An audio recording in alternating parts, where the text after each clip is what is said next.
Hey everyone, thanks for coming back for another video. Today I'm going to review Bound by Spells by Stormy Smith, and I'm sort of on I just finished this book and it was freaking amazing high, so excuse me if I'm like fangirling really openly because I just loved it. I might also call this video the struggle of wearing a headband. Oh my gosh. So the premise of this wonderful, beautiful book is a continuation of Amelia's story. So if you haven't read Bound by Duty and you want to see a review of it, I have a link down below of a review that I wrote last year when I read it.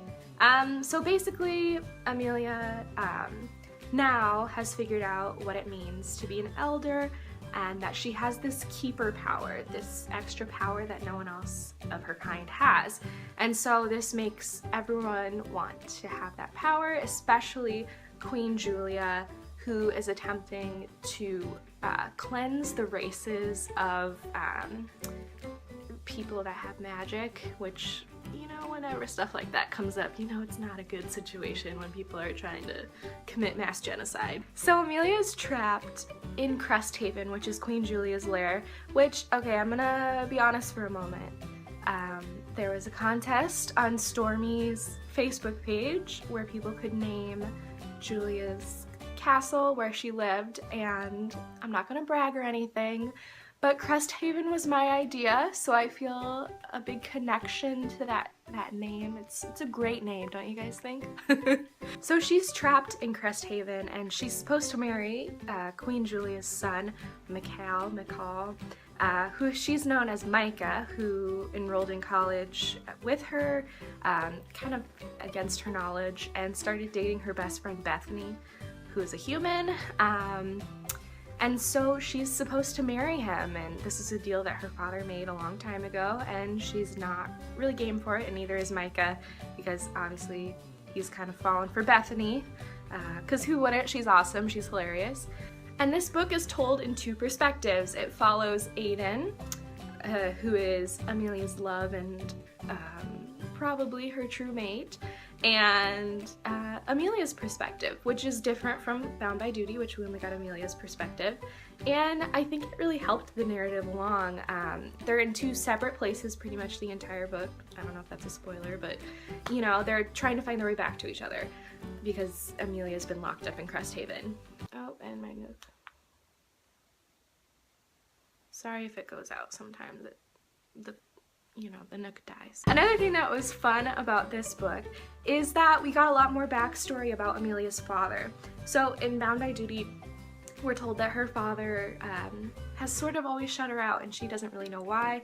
And then we figure out later in Bound by Duty that he has a spell cast on him that lets Julia and her hunters kind of see into Amelia's life, and so he always kept his distance because he didn't want anyone to see, you know, what her powers were or how she was doing, which is the ultimate sacrifice, you know, not being able to get to know your daughter because you're protecting her.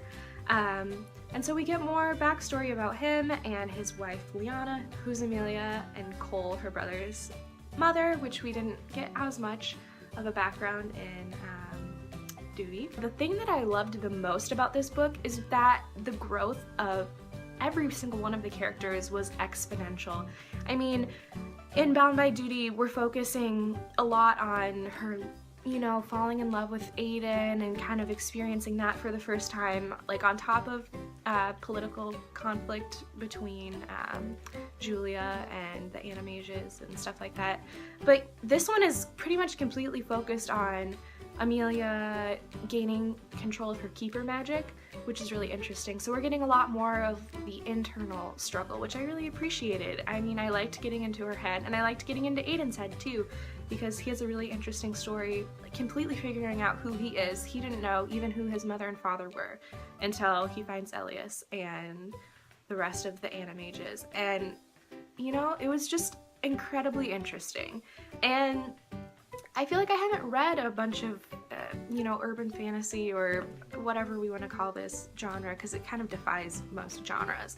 I haven't read a lot of these that get super internal and, you know, focus more on, you know, the person themselves rather than like oh, the overwhelming love that they have for each other. So yeah, I really appreciated that. And the fact that they were separate for most of the book also added to that. You know, it wasn't about being in love, and it wasn't about figuring out who you love in a love triangle. It was all about figuring out yourself. I don't want to spoil too much, so I might just stop there and say that this book is so good. And if you haven't read Bound by Duty, do please go read it. I think it's $2.99 on Kindle right now, which is insane.